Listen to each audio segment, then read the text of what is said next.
Hello guys, வணக்கம் and welcome back to சிறப்பு media 2.0. இந்த வீடியோவில் நம்ம எதை பற்றி பார்க்க போகிறோம் அப்படின்னு பார்த்தீங்கன்னா, குக் வித் கோமாளி சீசன் 5ல் வரக்கூடிய குக்குங்களுடைய சம்பளம் என்னவா இருக்கும் அப்படிங்கிறத பற்றி தான் இந்த வீடியோவில் முழுசாக பார்க்க போகிறோம். ஸோ இந்த வீடியோக்கு போகிறதுக்கு முன்னாடி நம்மளோட சேனலை சப்ஸ்கிரைப் பண்ணாதவங்க சப்ஸ்கிரைப் பண்ணி வச்சுக்கோங்க. லைக்கை போட்டு வீடியோ பாருங்கள். வாங்க இன்று வீடியோக்குள்ள வந்து போகலாம். இந்த சீசனை பொறுத்தவரையிலும் ஏகப்பட்ட சர்ச்சைகள் வந்து கிளம்பியிருக்கு அப்படின்னே வந்து சொல்லலாம். ரீசெண்ட் டைமில் நம்மளோட நாஞ்சில் விஜயன் அவர்களும் நான் வந்து குக் வித் கோமாளி சீசன் 5 வந்து தொடர மாட்டேன் அப்படிங்கிற மாதிரி அஃபிஷியலாக இன்ஸ்டாகிராம் போஸ்ட் வந்து தெரிவிச்சிருந்தாரு. ஸோ இதுக்கு முன்னாடி வந்து பார்த்தீங்கன்னா வெங்கடேஷ் பட் சாரும் வந்து பார்த்தீங்கன்னா நான் வரமாட்டேன் அப்படிங்கிற மாதிரி சொல்லியிருக்காரு. அதை தாண்டி வந்து சன் டிவியில் வந்து ஒன் ஆஃப் த பெஸ்ட் ஷோவாக கொண்டு வரணும் அப்படின்னு சொல்லிட்டு அங்கே ஒரு ஷோ வந்து ஆரம்பிச்சிருக்காங்க, குக்கிங் ஷோ. ஸோ இதனை தொடர்ந்து இப்போ சேலரி டீட்டெயில்ஸ் எல்லாம் வந்து பார்த்துடுவோம்.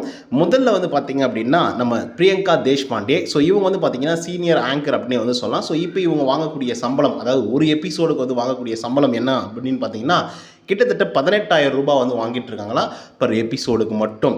ஸோ அதுக்கடுத்து வந்து பார்த்தீங்கன்னா சுஜிதா. ஸோ இவங்களும் வந்து பார்த்தீங்கன்னா one of the best actor in serial அப்படின்னு வந்து சொல்லலாம். ஸோ இவங்களுக்கு வந்து பார்த்தீங்கன்னா 18,000 ரூபாய் சம்பளம் வந்து கொடுத்துட்ருக்காங்க. ஸோ அதனை தாண்டி விடிவி கணேஷ், அதுக்கப்புறம் முகமது இர்ஃபான். ஸோ இவங்களும் வந்து பார்த்தீங்கன்னா ரொம்பவே முகம் தெரிந்த actress as well as food reviewer Irfan வியூவை பொறுத்தவரையிலும். ஸோ இவங்களுக்கு கொடுக்கப்படும் சம்பளம் என்னவா இருக்குது அப்படின்னு பார்த்தீங்கன்னா 15,000 ரூபாய் வந்து கொடுத்துட்ருக்காங்க. ஸோ இவங்களை தாண்டி அவங்களுக்கும் கீழே குறைவான சம்பளம் வாங்கக்கூடிய ஒரு ஆள் அப்படின்னு பார்த்தீங்கன்னா திவ்யா துரைசாமி வந்து இருந்துட்டு இருக்காங்க. டெஸ்லா ராணி அப்படின்னு வந்து சொல்லுவாங்கல்ல, செல்லமாக அழைக்கப்படக்கூடிய ஒரு பெண்மணி. ஸோ அவங்களுக்கு கொடுக்கப்படும் சம்பளம் என்னவா இருக்குது அப்படின்னு பார்த்தீங்கன்னா 12,000 ரூபாய் வந்து கொடுத்துட்ருக்காங்க பர் எபிசோடுக்கு. அதுக்கப்புறம் பூஜா வெங்கட் அவர்கள் தான் வந்து பார்த்தீங்கன்னா இருக்கிறதுலே லோவஸ்ட் சேலரி வந்து வாங்கிட்டு இருக்காங்க. ஸோ இது ஏன் எதுக்கு அப்படின்ற மாதிரிலாம் நம்மளால் வந்து கேட்கவும் முடியாது, சொல்லவும் முடியாது. சூப்பர் சிங்கரில் செம்மையாக வந்து கலக்கிட்டு இருந்தாங்க. பட் இப்போ வந்து குக் வித் கோமாளி சீசன் 5ல் இவங்களுக்கு கொடுக்கப்படும் சம்பளம் என்னவா இருக்குது அப்படின்னு பார்த்தீங்கன்னா கிட்டத்தட்ட 9,000 ரூபாய் வந்து பார்த்தீங்கன்னா பர் எபிசோடுக்கு வந்து வாங்கிட்டு இருக்காங்க அப்படின்னு வந்து சொல்லலாம். ஸோ இதனை தாண்டி ஜோயா அவர்கள், அதாவது டிடிஎஃப் வாசனுடைய லவர் இருக்காங்க இல்லையா, அவங்களுக்கு வந்து பார்த்தீங்கன்னா 10,000 ரூபாயும், அக்ஷய் கமல் அவருக்கும் 10,000 ரூபாயும், ஸ்ரீகாந்த் தேவா இசை அமைப்பாளர் இருக்கார் இல்லையா, அவருக்கும் வந்து பார்த்தீங்கன்னா 10,000 ரூபாய் வந்து கொடுத்துட்ருக்காங்க.